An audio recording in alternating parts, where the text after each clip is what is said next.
Ever wondered how planes safely navigate through raging Atlantic storms? It's not just luck.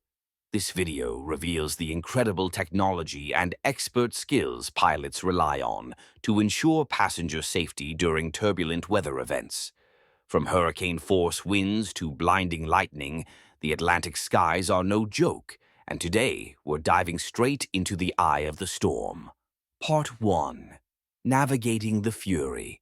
The North Atlantic is one of the most volatile flight zones in the world. Between November and March, violent weather systems roll across the ocean, fueled by cold polar air clashing with warmer southern currents. And during hurricane season, from June to November, pilots may face remnants of tropical cyclones, or worse, active hurricanes.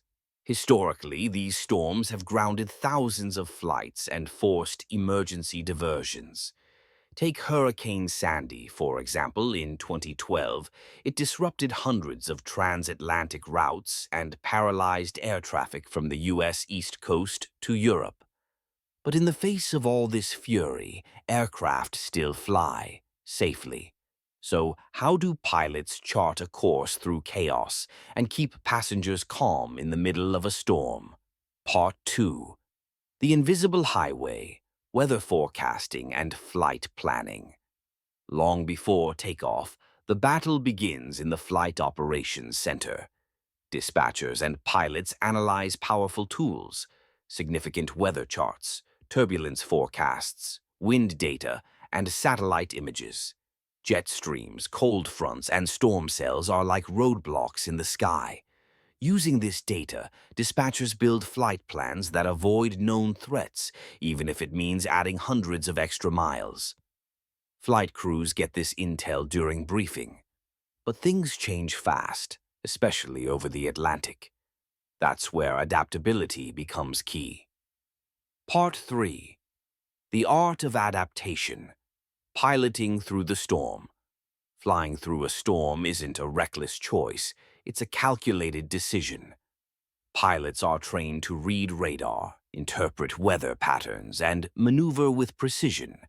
When radar shows red or magenta, signs of severe convective activity, pilots request a deviation, often 10 to 20 nautical miles off course. Sometimes there's no perfect path, just the least dangerous one. Altitude adjustments are also key. Flying above or below turbulent layers can mean the difference between a rough ride and a smooth cruise. Pilots may descend or climb to avoid mountain wave turbulence or clear air turbulence, especially near jet streams. In extreme conditions, pilots fly at turbulence penetration speed, a specific airspeed designed to minimize stress on the airframe. Part 4. The Cockpit Arsenal. Radar, CPDLC, and SATCOM. To fight the storm, pilots need tools. Modern weather radar doesn't just show rain, it shows reflectivity, vertical development, and storm movement. Add to that advanced avionics, synthetic vision, turbulence prediction, and overlays of terrain and weather hazards. And over the Atlantic, beyond radar range and VHF radio, pilots rely on SATCOM and CPDLC. CPDLC, or Controller Pilot Data Link Communications, allows pilots to text with oceanic controllers, requesting deviations or altitude changes without speaking a word. SATCOM keeps pilots in contact with dispatchers, getting live updates as weather evolves. In many ways, it's like flying with a virtual co-pilot on the ground. Part 5. The Human Factor.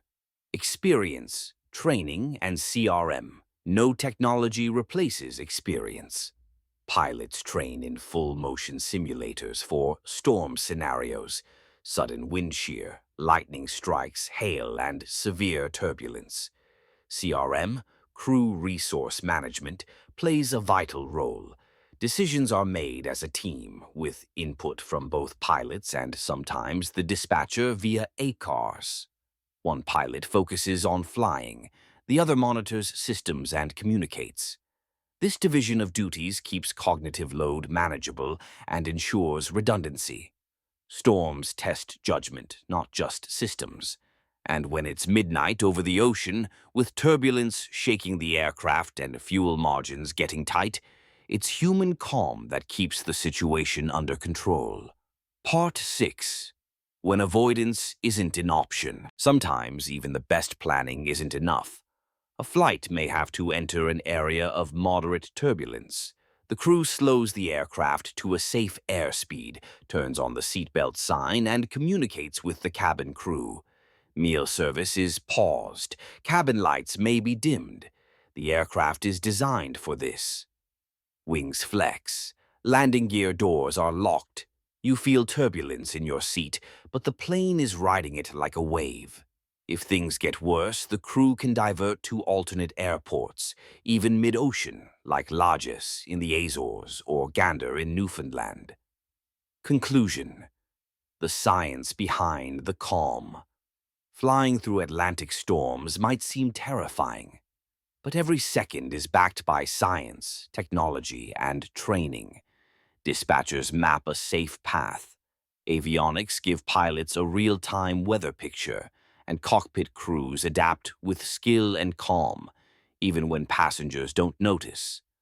Next time you're flying and hit a few bumps, remember, you're not lucky. You're riding on decades of innovation and the expertise of some of the best trained professionals in the world. If you found this deep dive into storm flying fascinating, hit that like button, subscribe to Aviation Addict, and let us know in the comments, what aviation topics should we explore next? And if you're afraid of turbulence, trust me, this channel might just change your mind.